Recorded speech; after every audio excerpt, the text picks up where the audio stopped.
Europe is not better than America. Oh, this should be interesting. Are so obsessed with Americans, but as somebody who's lived here for 2.5 years, I'm gonna spill all of their little secrets. So Okay, brother. Let's go. the only beautiful parts of Europe are South Europe and like the very north of Europe. So you're talking about like South Italy, Portugal, Greece, which is if you come there to like say Belgium, pick a random city in Belgium or pick a random city in France, not Paris, you'll be like, this feels like a second world. Everything. Now, beauty is in the eye of the beholder. However, a lot of cities throughout Europe have been bombed during war times. And so when they rebuilt them in rushes to try and like house people. So we in America don't necessarily know what that looks like, the aftermath and how long it might take to rebuild things, even if it's been like 50 years. To rebuild like an entire city is a lot of work. But go on. You come from any major American city that is nice. So I'm from Tampa. Wait a minute. Is Tampa still in Florida? Because, okay, never mind. Let's move on. They tax everything here. You have to pay to go to the bathroom. Now, I have seen pay toilets. They're not as common, I don't feel like, as you think. I've lived in Italy for several years. I've lived in Paris. There were pay toilets in Paris. However, there were plenty of free places to go. If you like walk into a McDonald's like we usually do in America and just go use the bathroom. And I'm not sure what part of the United States you're in, but there are literally signs in the US that tell people that you cannot use the bathroom if you're not being served there. So I don't think that's a strange thing. And unless you're like dirt poor, you still have to pay for your health insurance. You still have co-pays and things like that. Well, this seems not true. Me being here and going to the doctor for free all the time, and my family going to the doctor for free. Now, there are times you do have to pay, and it's not a copay like in the United States. You don't pay every time you go, but you might have to pay for certain tests or for certain things from a specialist. However, those things you can write off on your taxes, so you get that money back. College, by the way, not free. Even if you're very poor, you still have some fees that you have to pay. And college is free. My husband, born and raised here in Italy and went to college for free, has a master's degree for free in engineering. So I'm not sure. They do have to pay for books. However, if you're outside of the EU, you might have to pay for college in the EU. And it's still relatively cheap compared to being in an out-of-state situation in the United States. And like, this is another misnomer that Americans don't seem to get. Like the average tuition cost in Europe is between 6,000 to 10,000 euros per year. If you look at the average tuition costs in America, like if you're going to a college within your state or city. I know a friend who is outside of the EU, still, I guess for us in America, Europe, but came to Italy to do university, and she has to pay, but because she was outside of the EU. Everyone else is not really paying, and they pay for books, but that's it. So school is free. For college tuitions because they feel the need to go to like the most prestigious college in their area. And that's another thing. The schools are prestigious. So my partner went to the top engineering school, and again, free. Produce sucks. Everything. Fruits, vegetables, all sucks. I think most of it comes from the United States. Produce. Generally speaking, every city has farmers markets at least twice a week throughout Europe. And where you get the farmers bringing food down from the farm. And it's not from the United States. Nobody throughout Europe, it's not even legal food here. Now, you're in Belgium, so maybe you don't get fresh produce in Belgium, but France does. Germany does. So many other places do. So maybe you don't know where to go. But the food is labeled. Even at the farmer's market where it came from.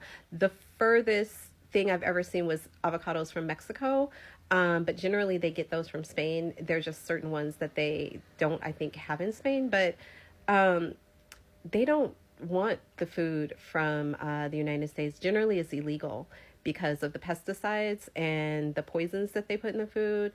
The majority of foods that Americans eat are not legal in the EU. There is no tipping. But one thing in America with tipping is that in America, we have this thing where if somebody's providing a service, then we feel the need to excel in that service. And Now, I think we all understand that the tipping culture in the United States started with them not wanting to pay people of color. In Europe, they actually pay the people who work in restaurants a living wage for the most part, for the economy that is there. So tipping isn't a thing. However, the idea in the United States now, particularly that you have to pay for the company to have employees through tips, is absurd and strange that someone of color might want to defend that. You can give people extra money if you want to, however, even in Europe, they won't turn it down. They just know you're American. If you go to a store here, you're lucky if you get a bonjour. Like, you're lucky if they say hi to you.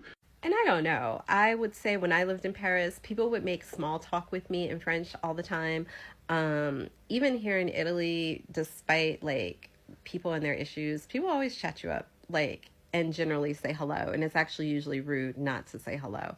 So maybe it's you. By the way, if you die, when you're trying to pass that property or wealth down to your kids, they tax it so much that you basically can't pass down an inheritance. Now, I don't know what he's talking about in respects to inheritance, because Italy, half the property here is inherited.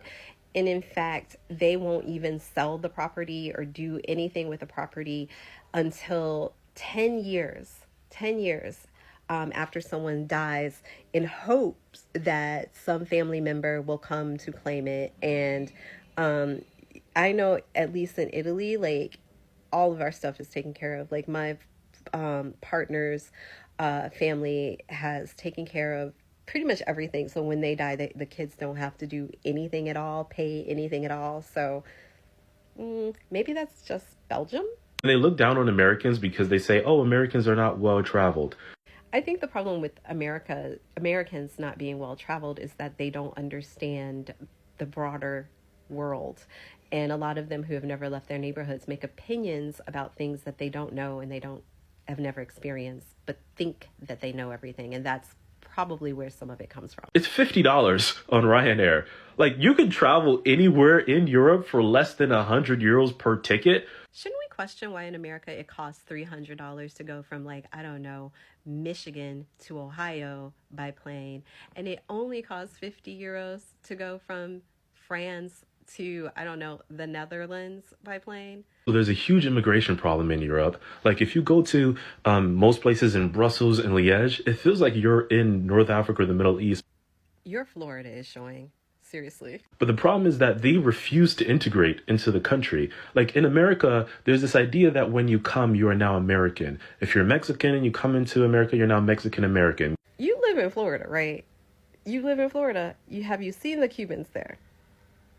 Have you? It's basically little Cuba. What are you talking about? You're Haitian American. You're Irish American. We all adopt the identity of America. And just so you know, those labels, Mexican American, Irish American, all of that, so problematic. So problematic. Not to mention that Europe is responsible for displacing a lot of these people who would rather be home.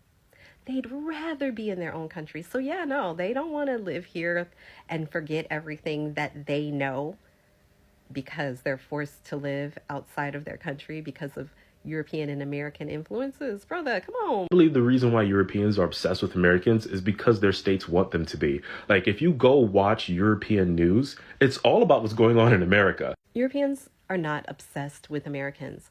They do understand how geopolitics works, and the fact that America's currency is the world's currency, it actually affects a lot of things that happen in other parts of the world, and people care about that. So our politics in the United States affects what happens in Europe. And we can see that playing out right now, and how Europeans are having to deal with the fact that we have a narcissist oligarchy baby for a commander-in-chief. You're also in Belgium. There's a reason for that. You should understand Belgium's role in geopolitics to understand why you might see so much news about America as well. Anyway, sounds like Florida's a better place for some people.